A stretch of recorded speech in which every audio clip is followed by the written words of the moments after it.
investor. How are you? Today we are going to discuss on the weekly market update. Adani Enterprises Limited on November 4th reported 84% increase in net profit at 3,199 crore rupees for the quarter ended September 30th, 2025 on one-time gain of rupees 3,583 crore. Bharti Airtel posted strong Q2 results.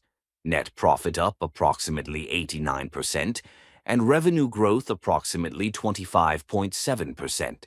Bratinniya Industries appointed a new CEO, Rakshit Hargave, to take over December 15th. SBI added such stocks in Indian index like Fortis Healthcare, FSN E-Commerce Ventures, Nika, GE Vernova, T&D India, Indian Bank, 197 Communications, Paytm, Siemens Energy, India, and remove such stock like Astral Limited, Concor and Tata Elxsi Limited.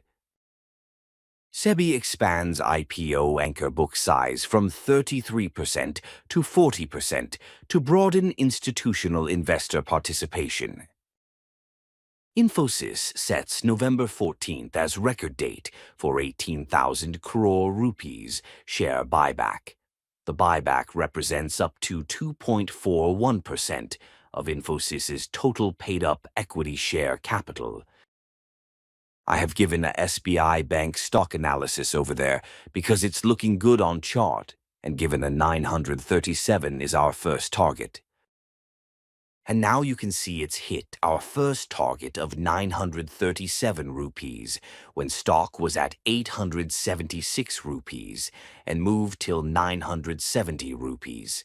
I have given a link of that video in description box. You can watch that video from there.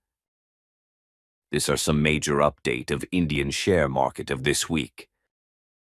Thank you for watching and giving your valuable time, and don't forget, like, share and subscribe my channel for more update.